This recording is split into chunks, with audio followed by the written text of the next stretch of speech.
Ce qui est arrivé à l'époque de Noé arrivera de même au retour du Fils de l'humain. En effet, dans les jours précédant le déluge, les humains mangeaient, buvaient, se mariaient leurs enfants, jusqu'au jour où Noé est entré dans l'arche. Ils ne se sont doutés de rien jusqu'à ce que le déluge vienne et les emporte tous. Il en ira de même au retour du Fils de l'humain. Alors, 2 hommes seront dans un champ, l'un sera pris et l'autre laissé. 2 femmes moudront à la meule, l'une sera prise et l'autre laissée.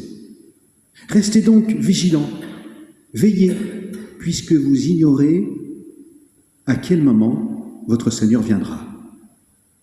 Vous le savez bien, si le maître de la maison savait à quelle heure de la nuit le voleur doit venir, il resterait éveillé. Il ne laisserait pas percer les murs de sa maison. C'est pourquoi, vous aussi, tenez-vous prêts, car le Fils de l'humain viendra à l'heure où vous n'y penserez pas.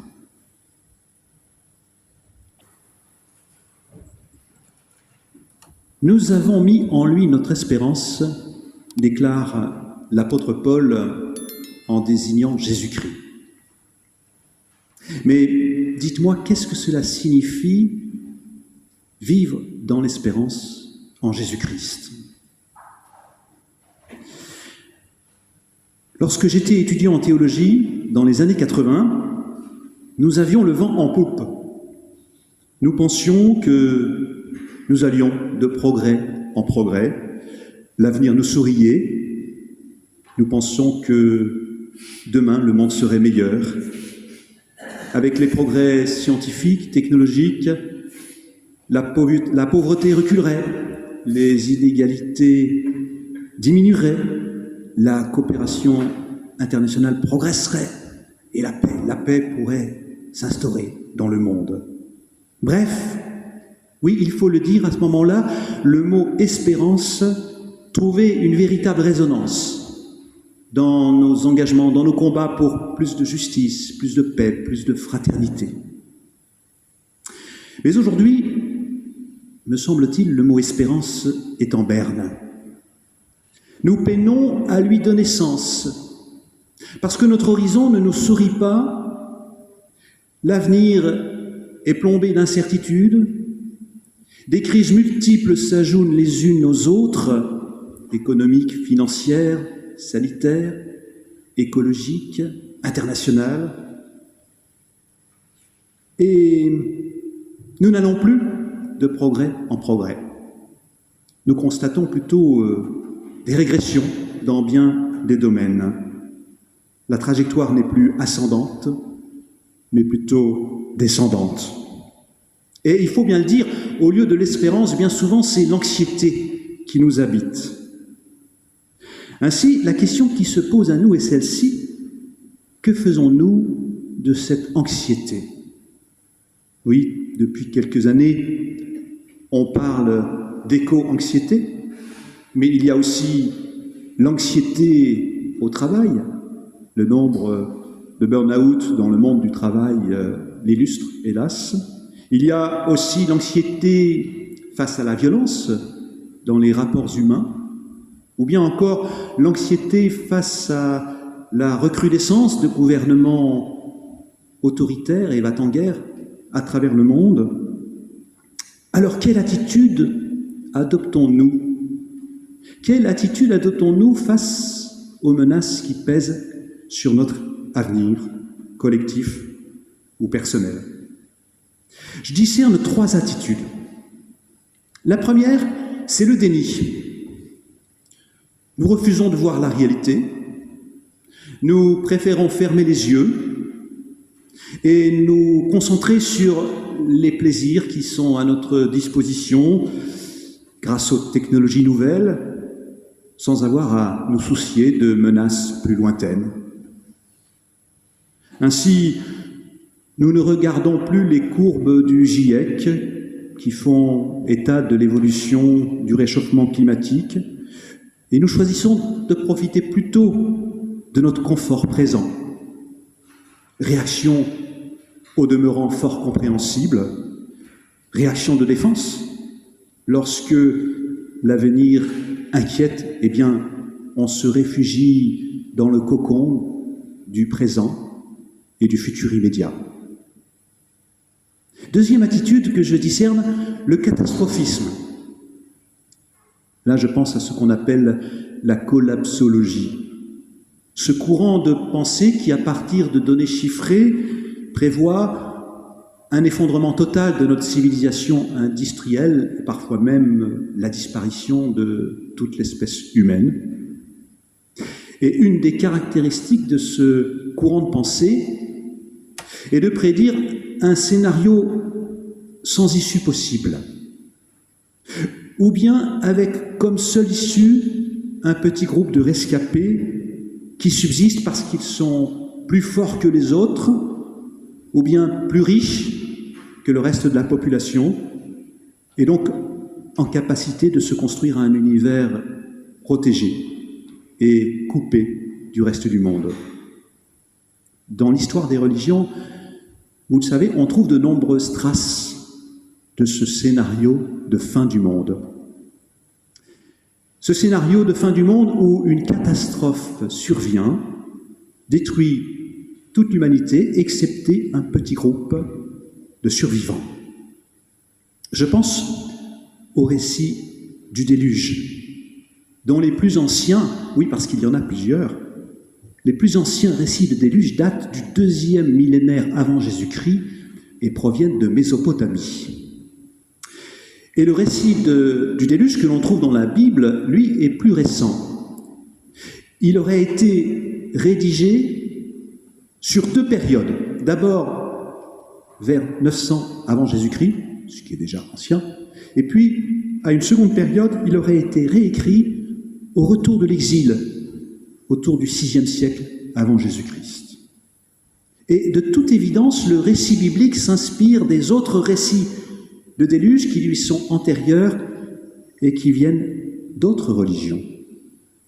On retrouve en effet le même scénario d'une inondation qui submerge la terre entière, détruit toute vie, et puis on retrouve aussi la survie d'un groupe de rescapés qui échappent à la catastrophe.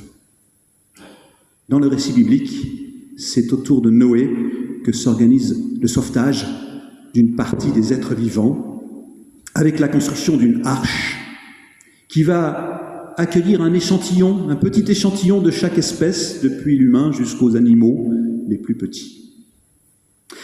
Une caractéristique très importante de ce récit biblique, c'est qu'à la fin, Dieu promet qu'il n'y aura plus jamais de déluge. Oui, lorsque les rescapés sortent de l'arche, humains et animaux de toute espèce, eh bien Dieu fait alliance avec eux tous. Et il s'engage à ne plus jamais détruire une seule créature vivante avec les eaux du déluge. Or, dans notre texte, vous l'avez entendu, Matthieu, comme Luc d'ailleurs, fait référence à ce récit du déluge. Et bien sûr, en faisant référence à ce récit, il a en mémoire cette promesse, cet engagement de Dieu. Il nous signifie que Jésus vient incarner cette promesse, cet engagement de Dieu, pour la vie de tous les humains et non pour leur mort. Oui, Dieu est celui qui fait vivre, non pas celui qui détruit. Alors certes, la Bible ne nous dit pas qu'il n'y aura plus ni catastrophe, ni inondation, mais celles-ci ne seront ni la volonté de Dieu, ni son œuvre.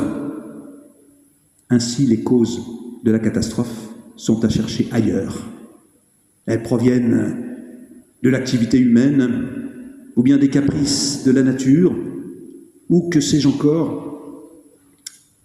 Et en résumé, on pourrait dire que la Bible n'annonce pas la fin du monde, mais la fin d'un monde, ce qui est différent. Et pour être plus précis encore, on pourrait dire que la Bible annonce le commencement d'un monde nouveau.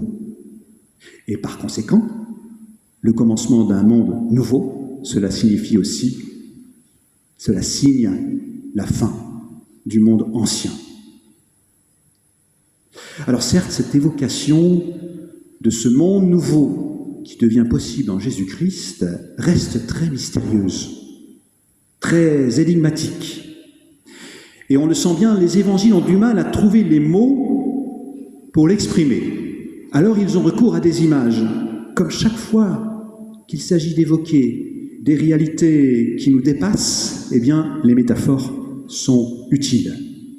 Et ici, les évangiles s'inspirent en particulier du livre de Daniel dans l'Ancien Testament pour mettre en scène l'avènement du Fils de l'humain. Oui, j'ai dit le Fils de l'humain et pas le Fils de l'homme, parce que là, il s'agit bien de l'humain, homme ou femme.